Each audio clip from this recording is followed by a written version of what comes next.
मध्य प्रदेश विधानसभा के exit poll पर उठे सवाल। पश्चिम बंगाल में गलत साबित हो चुके हैं एग्जिट पोल। पहले भी कई बार परिणाम से दूर रहे हैं एग्जिट पोल। मध्य प्रदेश को लेकर टीवी चैनलों में जो सर्वे आए हैं उसने हंगामा मचा दिया है। हंगामा इसलिए क्योंकि जब चुनाव का ऐलान हुआ था तो जो टीवी चैनल प्रदेश में बीजेपी की जबरदस्त हार की भविष्यवाणी कर रहे थे, दावा कर रहे थे कि कांग्रेस जबरदस्त तरीके से सत्ता में आ रही है, वही चैनल वोटिंग के बाद बीजेपी की जबरदस्त जीत बता रहे हैं। दावा कर रहे हैं कि मोदी शिवराज का जादू जनता पर चल गया।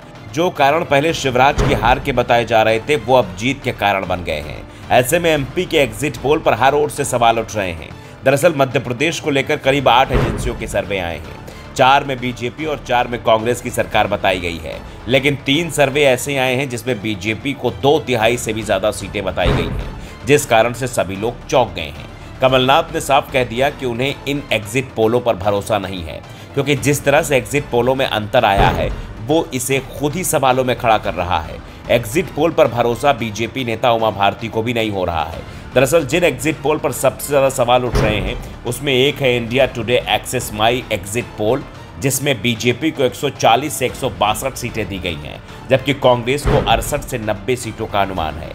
वहीं news 24 today's Chanakya exit poll में बीजेपी को 139 से 163 सीटें और कांग्रेस को 62 से 86 सीटें दी गई हैं। इन्हीं 2 एग्जिट पोल की वजह से मध्य प्रदेश का चुनावी नतीजा दिलचस्प हो गया है। नतीजों का ऐलान रविवार को होगा, लेकिन नतीजों से पहले इन 2 एजेंसियों के बारे में ही जान लेते हैं कि इनके पीछे एग्जिट पोल कितने सटीक बैठते हैं और पिछले कुछ चुनाव में कितनी सही प्रेडिक्शन साबित हुए हैं। पश्चिम बंगाल में साल 2021 में विधानसभा चुनाव के दौरान एक्सिस माई इंडिया का एग्जिट पोल पूरी तरह से गलत साबित हुआ था, जबकि टुडेज चाणक्य ने टीएमसी की सरकार तो बनवाई थी, लेकिन सीटों की संख्या बेहद कम रखी गई थी। एक्सिस माई इंडिया सर्वे एजेंसी का दावा है कि उसने कुल 64 सर्वे में 60 सही बताए हैं। उसका एक्यूरेसी रेट 94% का रहा है, लेकिन ऐसा भी नहीं है कि हर बार एक्सिस माई इंडिया का एग्जिट पोल पूरी तरह से सही ही न हुआ हो। 2 साल पहले पश्चिम बंगाल में हुए विधानसभा चुनाव के दौरान एग्जिट पोल गलत साबित हुए थे। तब एक्सिस ने बीजेपी और टीएमसी के बीच कांटे की टक्कर दिखाई थी, लेकिन नतीजों में ममता बनर्जी की बड़ी जीत हुई थी। एग्जिट पोल के अनुसार तब बीजेपी गठबंधन को सबसे ज्यादा 134 से 160 सीटें दी गई थी, जबकि टीएमसी को 130 से 156 सीटें मिली। हालांकि जब नतीजे सामने आए तो एग्जिट पोल गलत साबित हुए। टीएमसी ने 215 सीटों के साथ बड़ी जीत दर्ज की, जबकि बीजेपी को महज 77 सीटें मिली थी, जो कि एग्जिट पोल के हिसाब से बिल्कुल ही अलग थी। अब बात टुडे चाणक्य की करें तो हिमाचल प्रदेश के एग्जिट पोल्स में टफ फाइट दिखाई गई थी।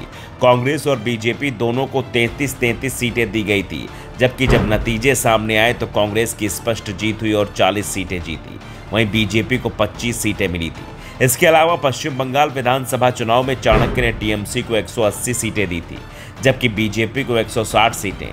हालांकि नतीजों में सरकार टीएमसी की बनी, लेकिन सीटों की संख्या टीएमसी की अधिक थी और बीजेपी की कम। साफ है कि एग्जिट पोल सही हो ये जरूरी नहीं है, ये गलत भी साबित होते रहे हैं। ऐसे में कमलनाथ का ये कहना है कि एग्जिट पोल पर भरोसा नहीं करते हैं, काफी हद तक सच है, क्योंकि एग्जिट पोल के साथ कई बार खेल हो चुका है। मध्य प्रदेश का मामला तो इसलिए ज्यादा पेचीदा है कि यहाँ आधे लोग बीजेपी तो आधे कांग्रेस की सरकार बनवा रहे हैं। Bureau report, the Navdarpan news.